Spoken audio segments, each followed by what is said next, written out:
Hello, this is the RPG Crawler, and welcome to another RPG News Roundup, this time for July 20th, 2024, where each week I take a look back at the week in tabletop, computer, and console role-playing game news and bring you the highlights.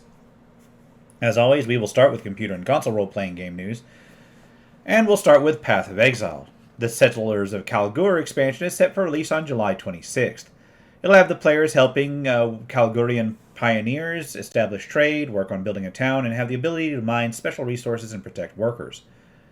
Neverness to Everness was announced, targeting the PC, mobile, and consoles.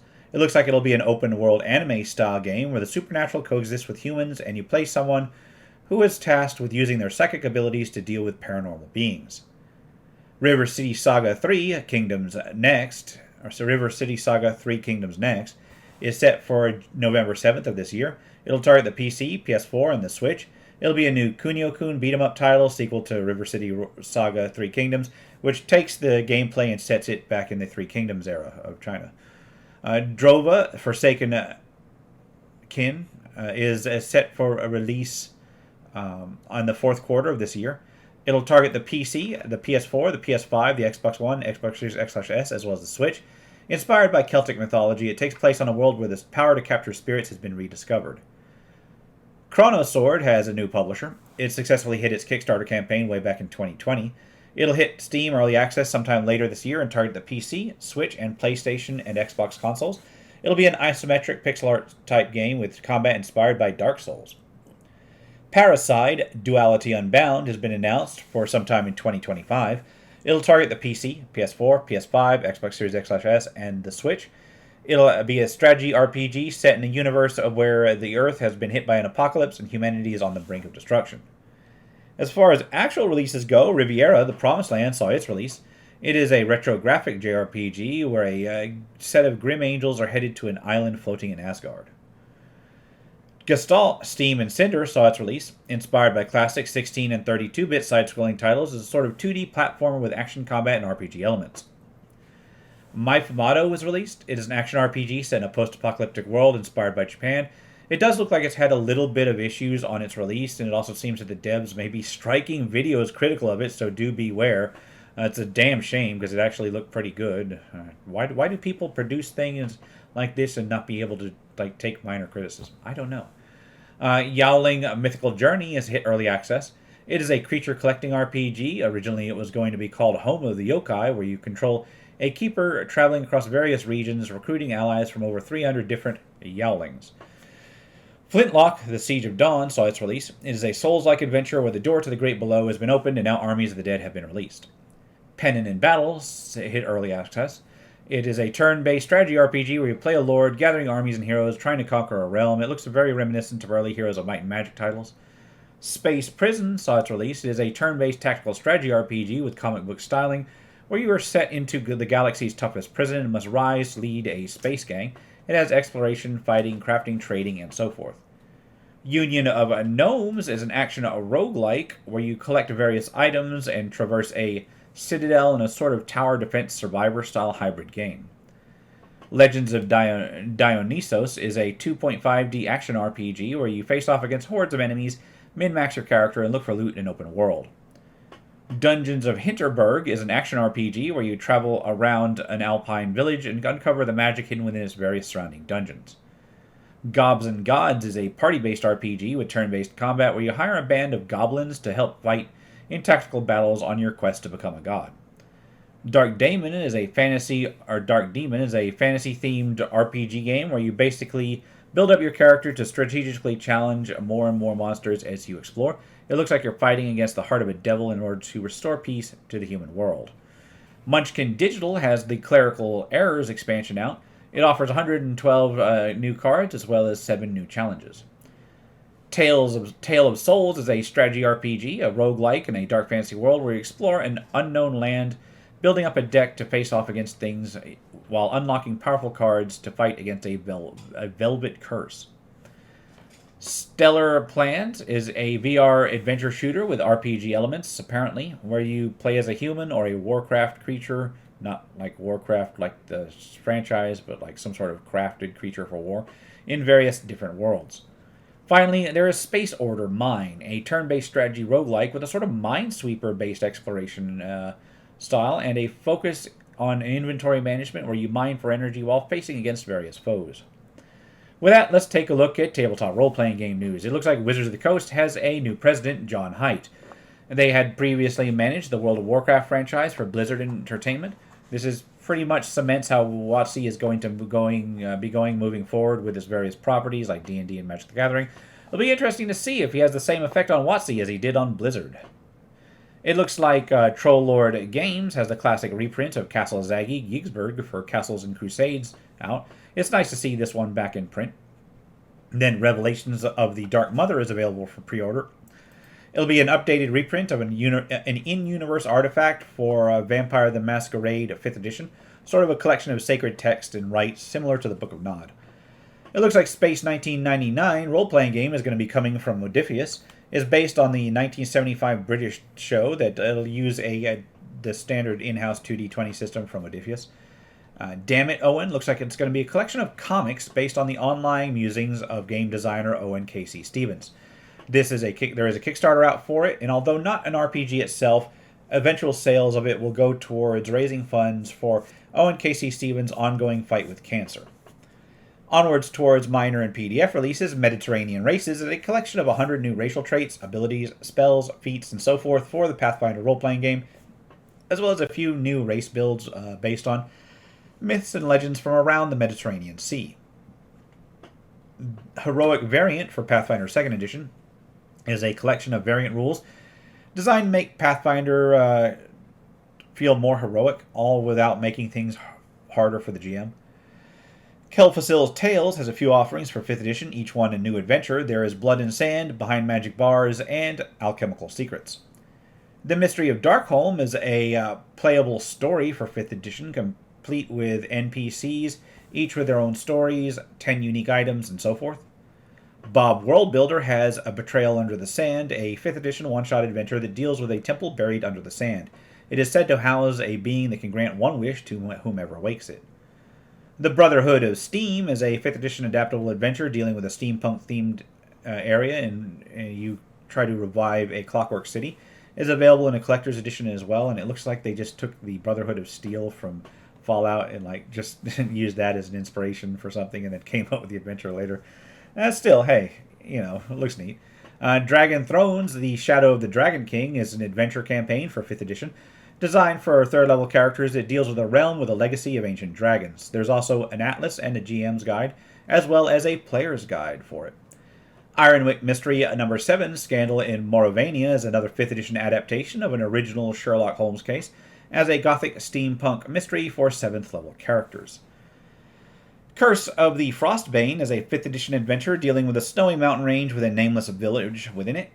The Witch Elm is a one-shot adventure for 5th edition, but also for Shadowdark, dealing with an elm whose roots form a cage under which skeletal remains are found.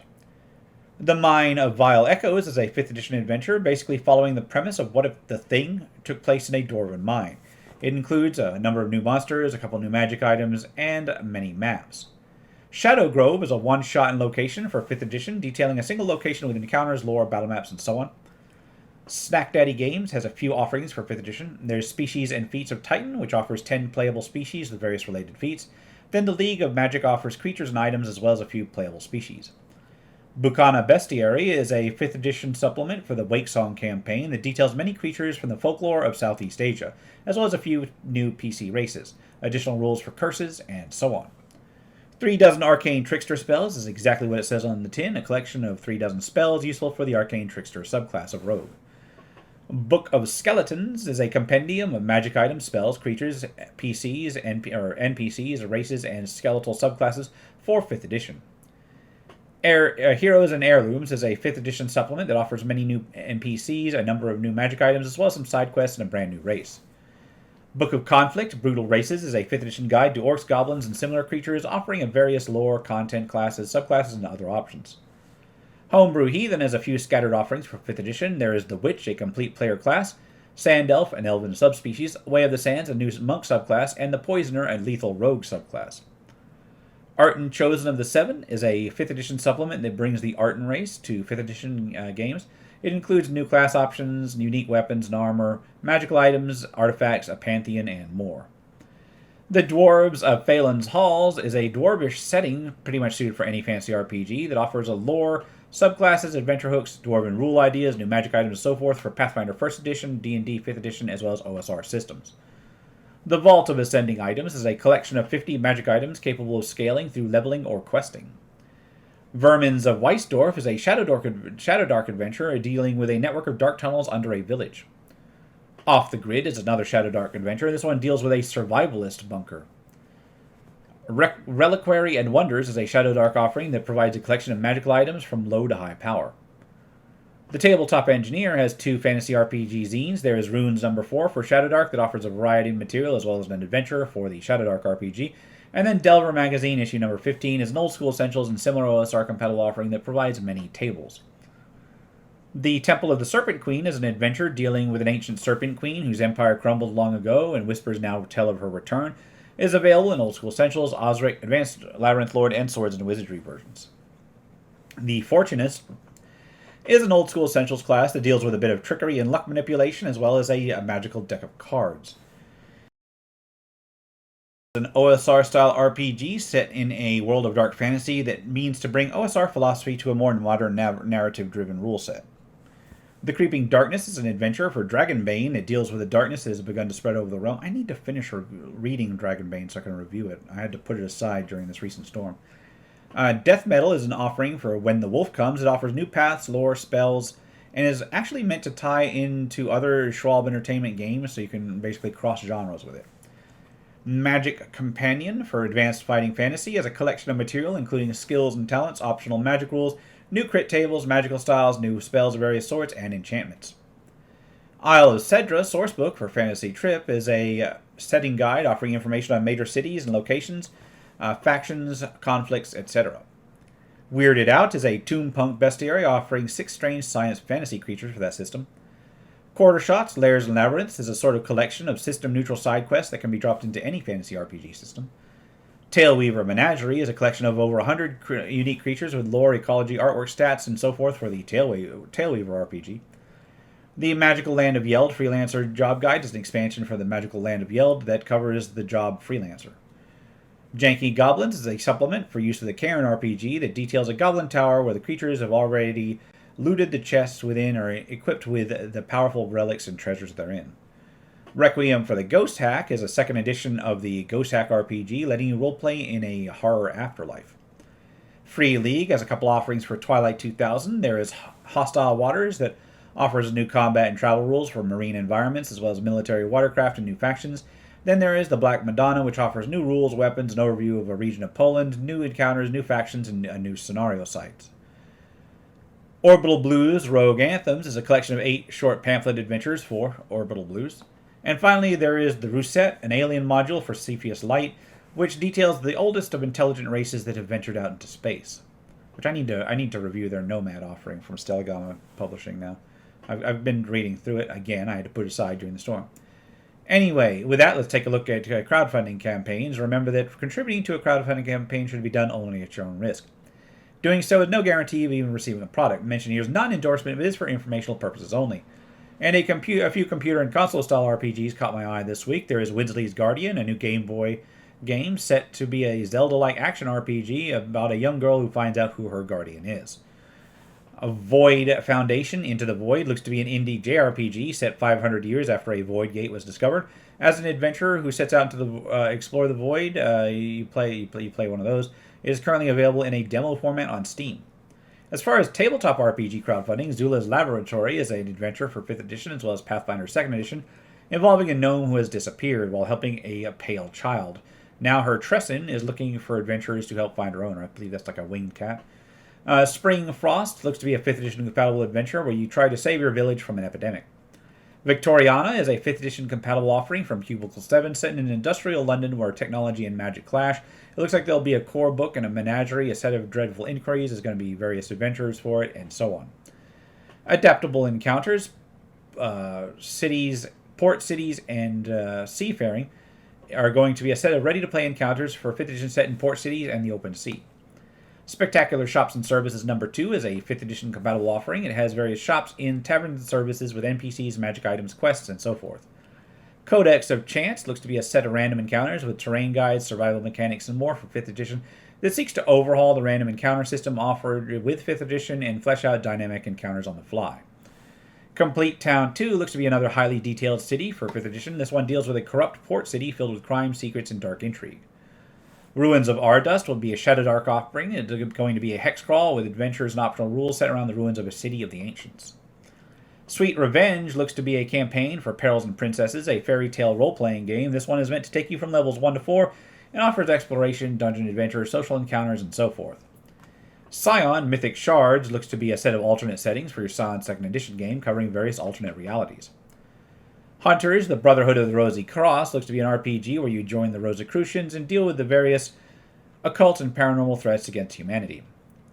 Beyond Our Worlds is a Galactic Realms expansion for Anime 5th Edition that offers player options, campaign settings, monsters with the sci-fi, mech, cyberpunk, urban fantasy, and modern-style settings.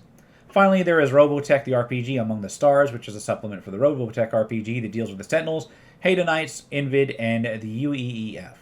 And with that, I'm going to wrap things up here. This has been the RPG Crawler with my RPG News Roundup for July 20th, 2024. As always, links will be below. If you like what you've seen, remember to leave a like, comment, and get your feedback, and subscribe for more RPG content. I'll be trying to get some more reviews up now that I'm back where I can record reasonably. Until next time, take care and goodbye.